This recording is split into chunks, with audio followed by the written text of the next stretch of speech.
मैं ये नहीं कहता कि आप दूसरों से लड़ने के लिए तैयार हो जाइए। हजरात, हमारा इस्लाम ये किसी से लड़ने की इजाजत नहीं देता।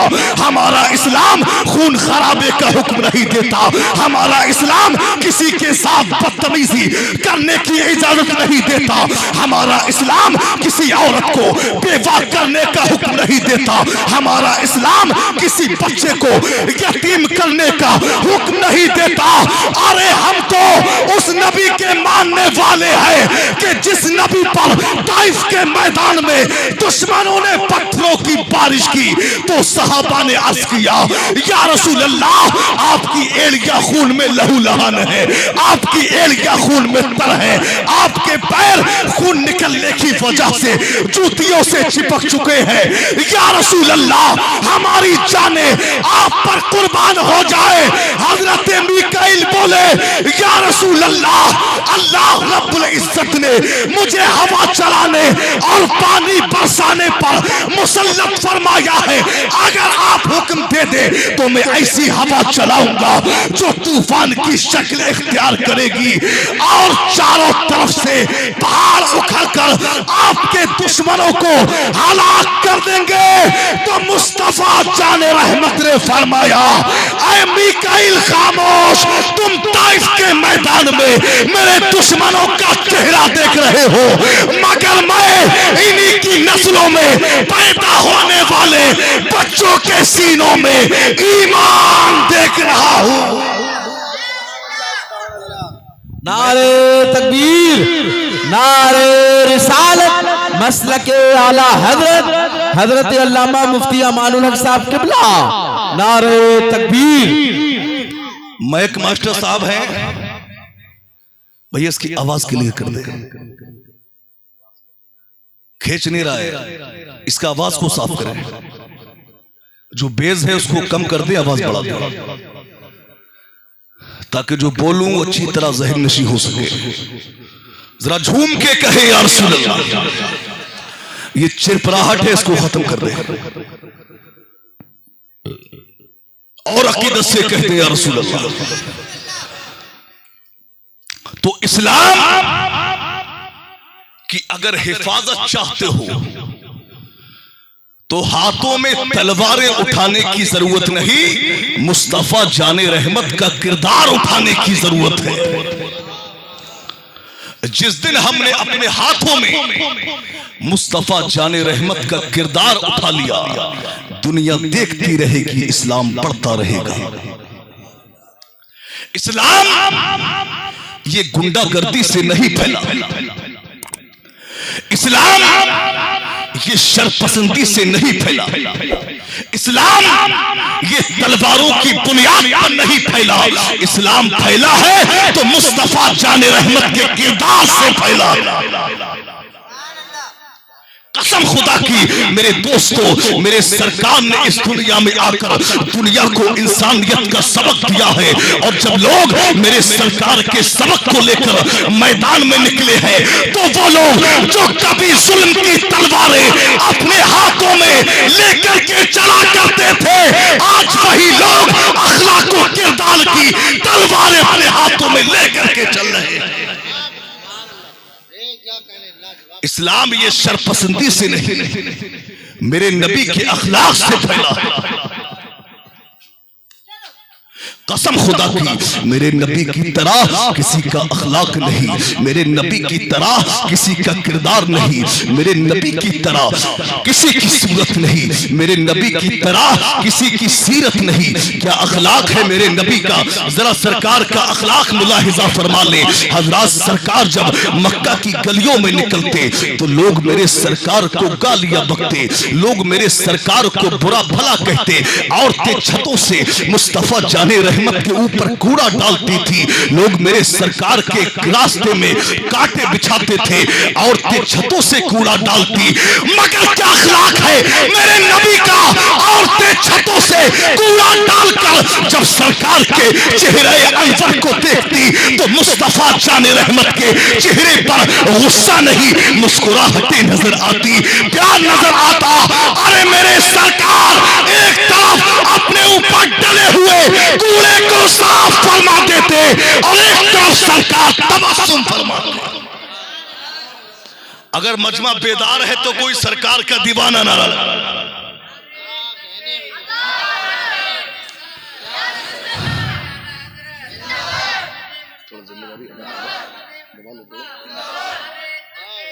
सुभान अल्लाह, सुभान अल्लाह।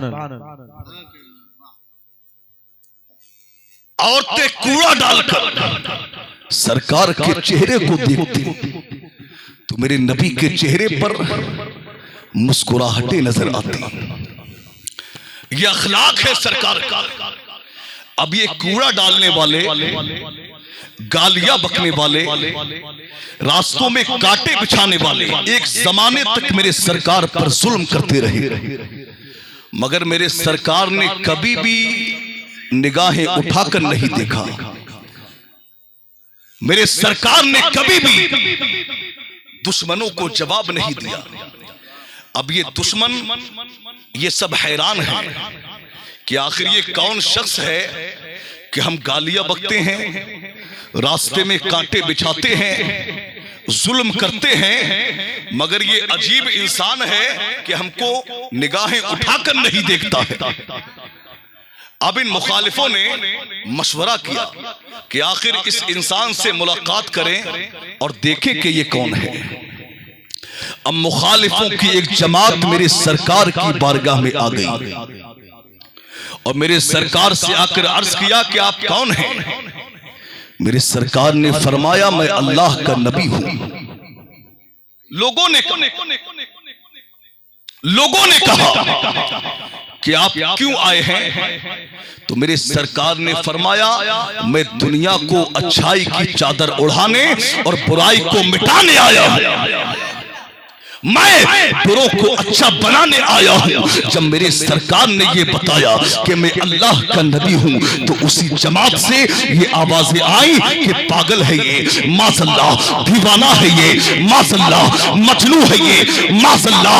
जब तरह तरह की गालियां मेरे सरकार को दी गई तो सरकार ने दुश्मनों से तो कुछ नहीं कहा, बल्कि सरकार खामोशी के साथ अपने हुजरा में आए, अल्लाह की बारगाह में अपने हाथों को उठाकर कहा मौला आज तो हद हो गई।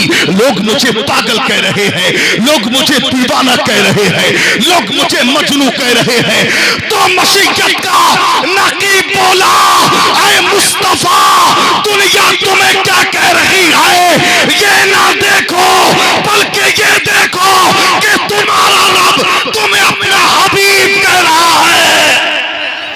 वाह वाह वाह वाह, सुभान अल्लाह, सुभान अल्लाह। नारे तकबीर, नारे रिसालत, मसलके आला हजरत फैजाने ख्वाजा गरीब नवाज हजरत अल्लामा अमानुल हक साहब क़िबला देहलवी जिंदाबाद, जिंदाबाद। जरा झूम के कह दे या रसूल अल्लाह।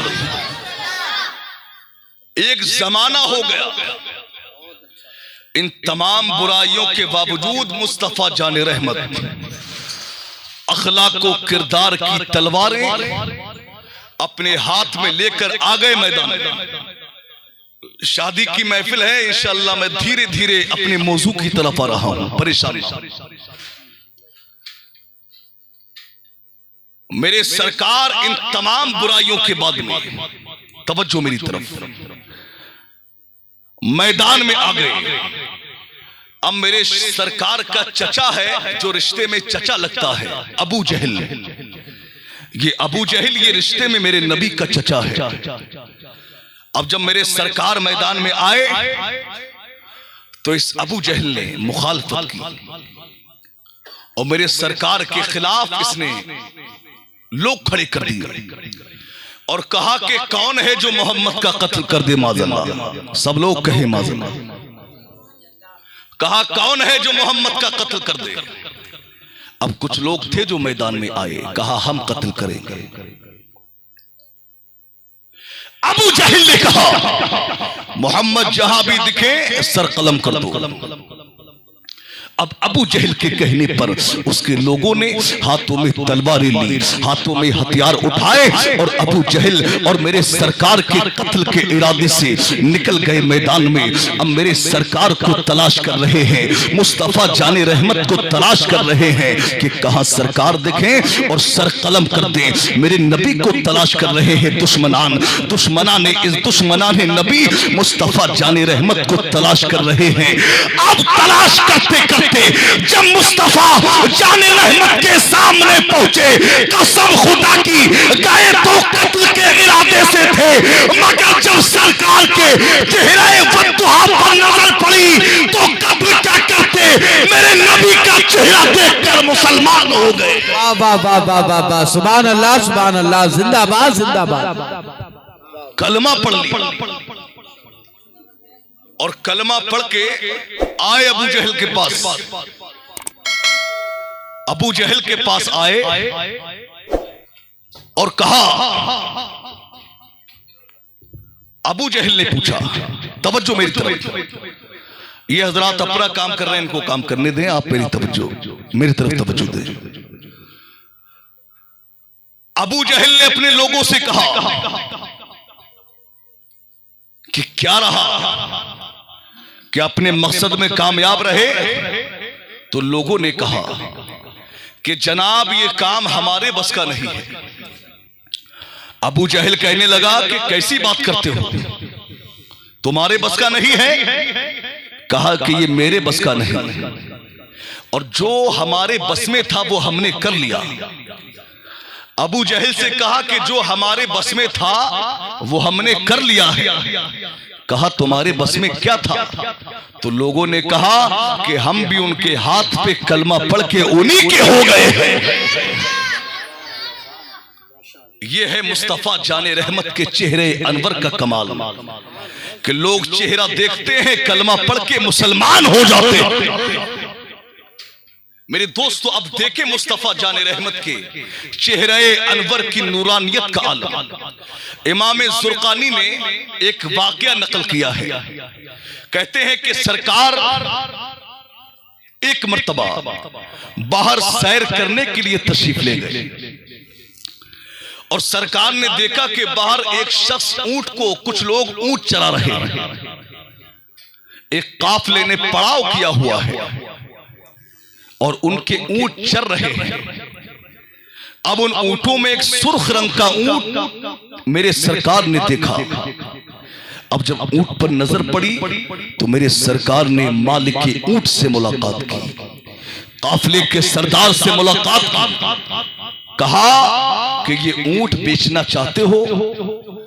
अब उसको बेचना था या नहीं बेचना था? उसने कहा कि मैं ऊंट बेचना चाहता हूं, बेचना चाहता हूं।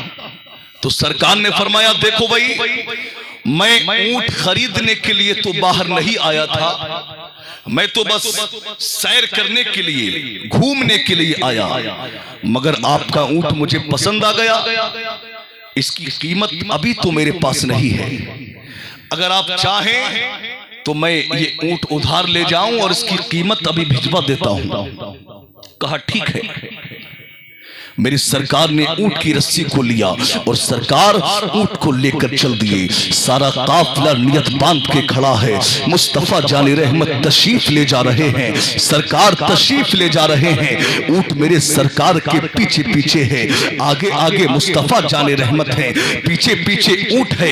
अब सरकार जो है ऊंट को ले गए। अब जब काफी दूर तक मेरे सरकार पहुंच गए और जब काफिले वाले मेरे सरकार को देख रहे हैं और जब काफिले वालों की निगाहों से मेरे सरकार ओझल हो गए। तवज्जो मेरी तरफ, क्या तकी खत्म कर दूं? तो तवज्जो मेरी तरफ, बस थोड़ी देर और सुनो। अब जब मेरे सरकार बहुत दूर पहुंच गए तो काफिला,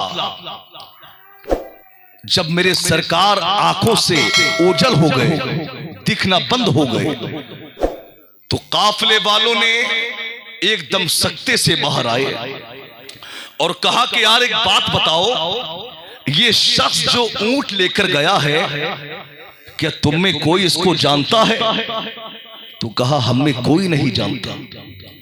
कहा भाई एक बात बताइए, कोई चीज अगर कोई उधार खरीदता है, खरीदो फरोख्त का तरीका यह है या तो नकद सौदा हो, और अगर नकद सौदा ना हो तो कोई चीज गिरवी रखे, या वो बेचने वाला उस शख्स को खरीदने वाले को जानता हो या कोई उसका जामिन हो। कहा कोई जामिन भी नहीं, कोई चीज गिरवी भी नहीं रखी। अरे क्या सबकी अक्लों पर पर्दे पड़ गए? अब उनमें से कहा, एक ने कहा खैर वो अपने हुस्न का जादू चलाकर हमारा कीमती ऊंट हमसे हत्या कर ले गया। माज़अल्लाह, बातें हो रही है, लोग तरह तरह की बातें कर रहे हैं। अब बातें हो रही थी कि उन लोगों में से एक शख्स ने कहा, यार तुम कहते हो कि मैं पता पूछ लेता, तुम कहते हो मैं उनका एड्रेस पूछ लेता, तुम कहते हो मैं उनका पता मालूम कर लेता। अरे मुझसे पूछो, जब मैंने उनको देखा था तो मेरी कैफियत क्या थी? बोले क्या कैफियत थी? उस शख्स ने कहा, यार जब वो बातें कर रहे थे तो मैं उनके लबों को देख रहा था, कसम खुदा की उनके लबों से फूलों की बरसात हो रही थी, उनके लबों से फूल झड़ रहे थे। अरे मैं उनका पता क्या पूछता, मैं तो अपना ही पता भूल गया था।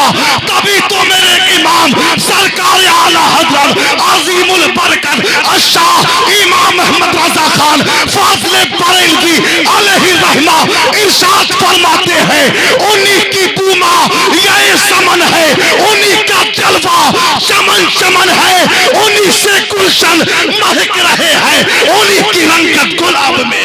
सुभान अल्लाह, सुभान अल्लाह। नारे तकबीर, नारे रिसालत, मसलके आला हजरत हजरत अल्लामा मुफ्ती अमानुल हक देहलवी, नारे तकबीर। अगर बात समझ में आती हो तो झूम के कह दे या रसूल अल्लाह। किसी ने कुछ कहा, उसने कहा माहौल खराब होता है, आप समझदार हैं, इसको बंद कर दीजिए। क्या तरीका है? तवज्जो मेरी तरफ। उसने कहा कि मैं फूल झड़ते हुए देख रहा था, मुझे लग रहा था कि लबों से फूलों की बरसात हो रही है।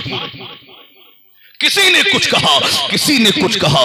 एक शख्स कहने लगा कि तुम उनके लबों से फूलों की बरसात देख रहे थे। अरे मुझसे पूछो कि जब वो मुस्कुरा रहे थे तो मैं सामने वाले पहाड़ों पर उनके दांतों का अक्स देख रहा था। किसी ने कुछ कहा, किसी ने कुछ कहा। बातें हो रही हैं। उन लोगों में से एक ने कहा, यार तुम फूलों की बरसात देख रहे थे, तुम सामने वाले पहाड़ों पर उनके दांतों की चमक देख रहे थे। अरे मुझसे तो पूछो मैं क्या देख रहा था? बोले तू क्या देख रहा था? तो उसने कहा मैं ये देख रहा था कि जब वो बातें कर रहे थे तो मेरी निगाहें उनके काली काली जुल्फों पर थी, उनके कुंडल कुंडल जुल्फों पे थी। कसम खुदा की मैं उनके जुल्फों के पेचोखम में ऐसा गुम हो गया कि मुझे अपना ही होश नहीं रहा। तभी तो एक पाकिस्तान के शायर पीर मेहर अली शाह गोलवी अलैहि रहमा सरकार की तारीफ इस अंदाज में बयान करते हैं, मुखचंद बदल शाशानी है, मत चमके लाख नूरानी है, काली जुल्फते अकमस्तानी है, मखमूर आकी हिंद मदवरिया। वाह वाह वाह वाह, सुभान अल्लाह, सुभान अल्लाह, जिंदाबाद जिंदाबाद, वाह वाह वाह वाह, कमाल कर। जरा झूम के कह दे यार सुभान अल्लाह। माइक मास्टर साहब बहुत अच्छा साउंड है, अगर हो सके तो हल्का सा आवाज को और साफ कर, हल्का सा आवाज साफ कर दें, ताकि मुझे लग रहा है कि शायद पूरी तरह बात ज़हन नशीनी ऊपर है, क्योंकि जो बयान हो वो समझ में ना आए तो फायदा ही क्या है। जो पैगाम दिया जाए वो अच्छी तरह ज़हन नशी होना चाहिए। बातें हो रही है। अब किसी ने कुछ तारीफ की, किसी ने कुछ तारीफ की। खैर उनमें से अब सब लोगों ने कहा खैर वो अपने हुस्न का जादू चलाकर हमारा कीमती ऊंट हमसे हत्या कर ले गया। माज़अल्लाह, यानी कलाम में ये तासुर दिया कि हमारा ऊंट चोरी हो गया। माज़अल्लाह। अब जब ये कहा कि ऊंट हमारा हत्या कर ले गया, तो अब तक जो काफिले के सरदार की बीवी जो पर्दे की आड़ में बैठी थी, उसने पर्दे में से कहा खबरदार, अगर किसी ने यह कहा कि वो ऊंट हत्या कर ले गया। तो काफिले के लोगों ने कहा अच्छा क्या तुम उसको जानती हो? कहा नहीं, जानती मैं भी नहीं हूं, मगर कसम खुदा की जब वो तुमसे बातें कर रहे थे तो पर्दे की आड़ से मैंने उनका चेहरा देखा था। अरे जिसका चेहरा इतना खूबसूरत हो वो झूठा नहीं हो सकता। वो कीमत देंगे और अगर कीमत ना दे तो मैं उनकी जामना हूं, मैं कीमत दूं। राजूम के कहे या रसूल अल्लाह। बातें हो रही है कि मुस्तफा जाने रहमत के गुलाम तशरीफ ले आते हैं। सरकार के गुलाम आए और कहा क्या आप ही वो लोग हैं जिनसे हमारे नबी ने ऊंट खरीदा है? तो कहा हम ही वो लोग हैं। तो मुस्तफा जाने रहमत के गुलामों ने कहा ये लीजिए कुछ खजूरें हैं जो हमारे आका ने आपकी जियाफत के लिए भेजी हैं, और ये ऊंट की कीमत है, इसको रखिए। काफिले के लोगों ने कहा कि ये कीमत अपने पास रखो, इस कीमत को अपने पास रखो। अरे हम कीमत क्या लें, हम तो खुद बिक चुके हैं,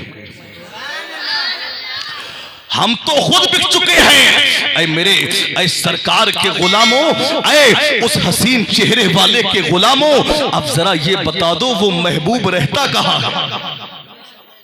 तो सरकार के गुलामों ने कहा ये देखो, ये सामने जो नखलिस्तान मदीना नजर आ रहा है, यही उस महबूब के डेरे हैं। अब सारा काफिला उठा और उठकर मुस्तफा जाने रहमत की बारगाह। इसके सीटी भैया कम कर दें यार,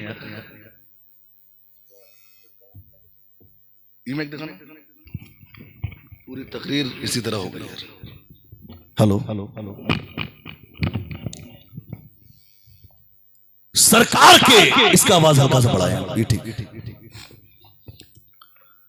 सरकार के गुलामों ने कहा कि ये सामने जो नखलिस्तान मदीना नजर आ रहा है, यही उस महबूब के डेरे हैं।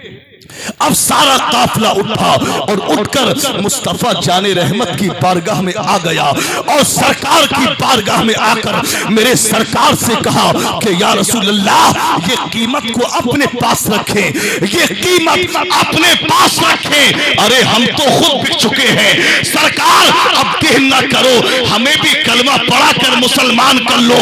सारा काफिला मुस्तफा जाने रहमत के कदमों में गिरा और कलमा पढ़कर मुसलमान हो गया।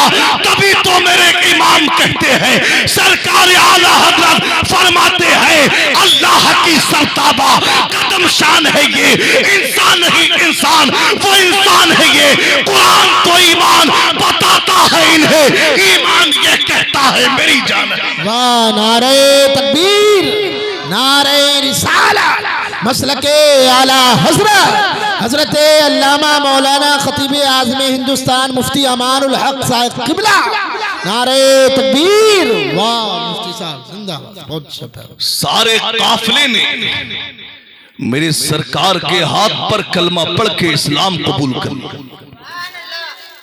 ये है मुस्तफा जाने रहमत के चेहरे वद्दुहा के जलवे कि लोग चेहरा देखते हैं, कलमा पढ़ के मुसलमान हो जाते हैं।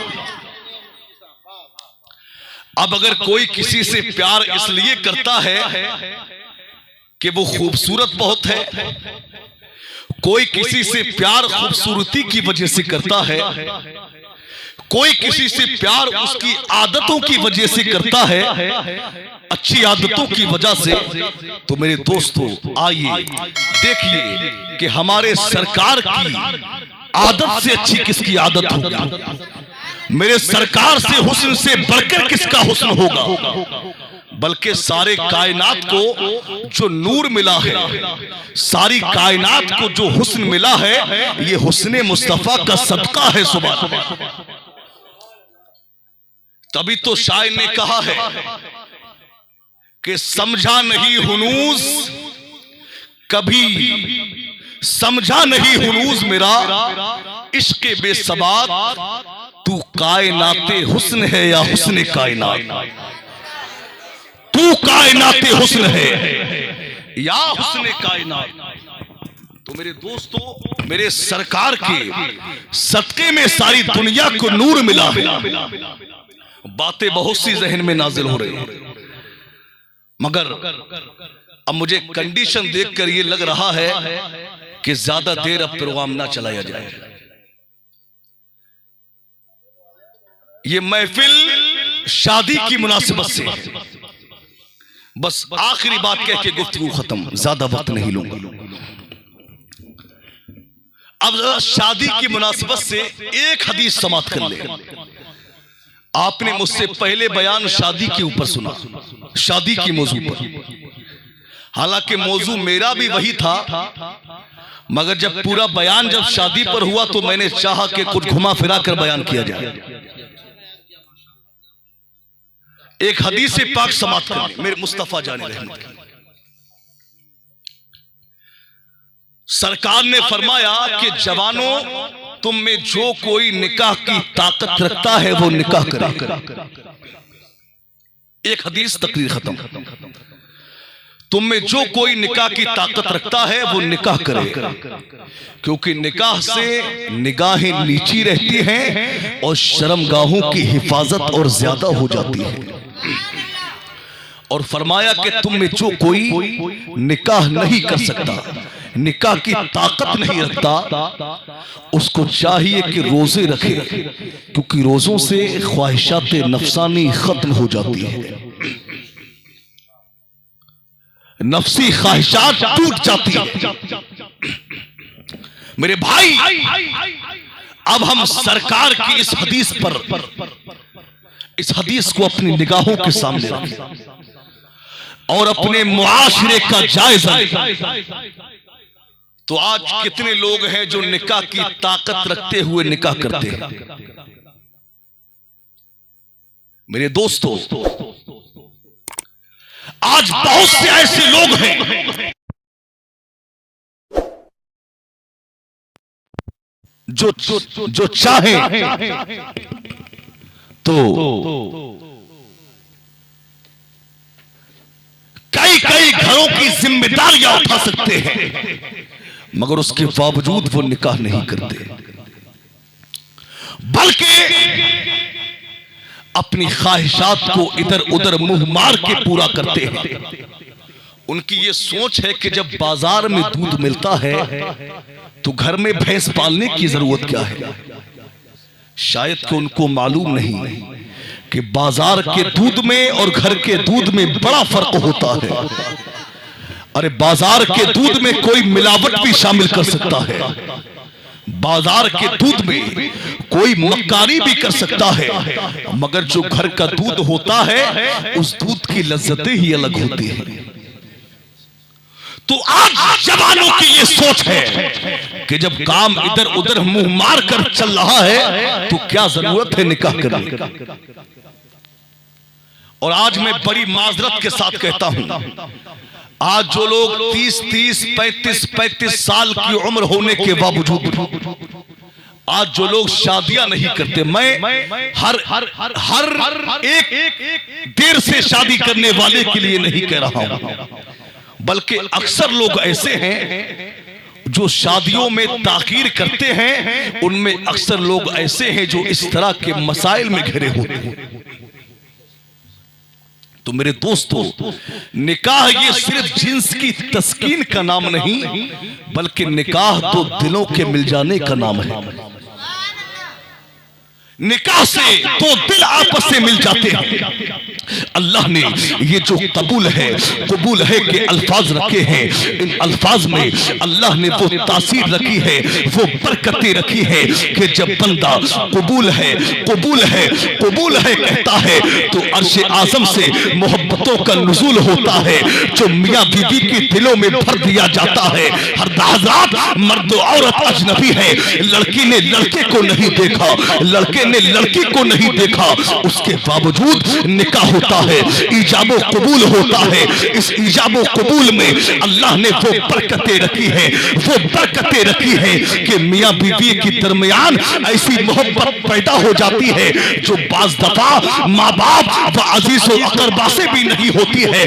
दरअसल ये कबूल है, ये सिर्फ हमारा ही कबूल है नहीं है, ये कबूल है, ये सिर्फ हमारा कबूल है नहीं है, बल्कि ये कबूल है जन्नत में हजरत आदम अलैहिस्सलाम ने हजरत हव्वा को कबूल है कहा था, ये उसकी बरकतें हैं। हजरत यूसुफ अलैहिस्सलाम ने हजरत जुलेखा को कबूल है कहा था, ये उसकी बरकतें हैं। हजरत इब्राहिम अलैहिस्सलाम ने हजरत सारा व हजरत हाजरा को कबूल है कहा था, ये उसकी बरकतें हैं।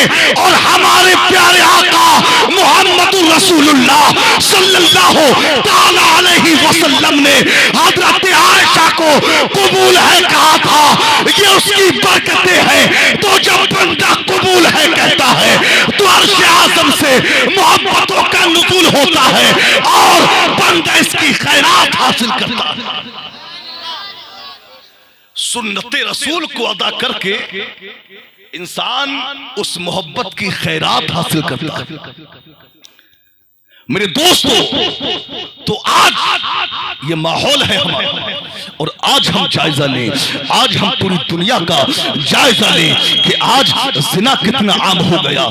आज हमारे मुआशरे में हराम कारियां, मक्कारियां, बदकारियां ये बड़ी आम होती जा रही हैं। आज अगर हम सुबह सुबह अखबार पढ़ें तो आज अखबार में फर्स्ट पेज पर ये आता है कि फला जगह फला महिला का रेप हो गया, फला जगह फला महिला की इज्जत आबरू पर हमला हो गया। आज ये खबरें आती हैं कि फला जगह फला महिला की इज्जत लूट ली गई। मेरे दोस्तों, तो आज जो हमारे मुआशरे में ये ज़िना आम होता जा रहा है, इसकी वजह ये है कि हमने सरकार की हदीस पर अमल करना छोड़ दिया। अरे सरकार ने फरमाया तुम में जो कोई निकाह की ताकत रखता है वो निकाह कर ले। मेरे दोस्तों, अगर हम हदीस पर करते हुए निकाह कर लेंगे तो हमारे मुआशरे से ऑटोमेटिकली ज़िनाकारियां खत्म हो जाएंगी, बदकारियां खत्म हो जाएंगी, अय्याशियां खत्म हो जाएंगी। अरे हमारे मुआशरे में इनक़िलाब पैदा हो जाएगा, मुआशरे में बाहर आ जाएगा। तो हमको चाहिए कि निकाह, और माँ बाप को भी चाहिए कि जब औलाद जवान हो जाए तो उनकी शादियों में ताखीर ना करें। सरकार ने कुछ चीजें फरमाई कि जिनमें जल्दी की जाए, ताखीर ना की जाए, तो उन चीजों में शादी का भी जिक्र फरमाया कि जब औलाद जवान हो जाए तो उसकी शादी में ताखीर ना की जाए। तो अल्लाह ताला हम सबको प्यारे आका के अहादीस पाक पर अमल की तौफीक अता फरमाए। अल्लाह ताला हमारे मुआशरे में इनकलाब पैदा फरमा दे। बातें बहुत हैं मगर बस गुफ्तगू थोड़ी हो और उसी पर अमल हो जाए तो यही हमारे लिए काफी है। पूरी रात बयान हो, अमल कुछ ना हो तो कोई फायदा नहीं। तो इसलिए यहां से एक पैगाम लेकर के जाइए, और जो अहबाब अधूरा प्रोग्राम सुनकर चले गए और जो नहीं आ पाए उन तक ही पैगाम पहुंचा दें। और उनको एहसास भी होना चाहिए कि कल हमने बहुत बड़ी गलती कर दी जो हम महफिल पाक में नहीं बैठे। मेरे दोस्तों, इन महफिलों में हम रोजाना अपने गरम गरम बिस्तरों में सोते हैं, मगर ये महफिलें कभी कभी सजाई जाती हैं हमको चाहिए कि इनको जाया ना किया करें। आज हमारी कौम के पास इतना वक्त नहीं कि मस्जिद में इमाम साहब से जाकर कुछ पढ़ ले, कुछ पूछ ले, कुछ इल्म हासिल कर ले। कम से कम इतना तो कर ही सकता है कि कभी कभी जो इलाकों में जो महफिलें होती हैं उनमें जाके बैठ जाए। मैं कहता हूं कि अगर महफिले मिलाद में बैठकर और आपने वहां बैठकर उलमा के बयानात को तवज्जो से सुना तो इसी से आपकी जिंदगी में इनकलाब पैदा हो जाए, आपकी जिंदगी में बाहर आ जाएगी। बस मेरे कहने सुनने में जो गलतियां सजद हो गई हों अल्लाह उन्हें माफ फरमाए। जो बयान हुआ है इस पर सबसे पहले मुझे फिर आप सबको इस पर अमल की तौफीक अता फरमाए। व आखिरु दावाना अनिल हम्दुलिल्लाहि रब्बिल आलमीन। अस्सलामु अलैकुम।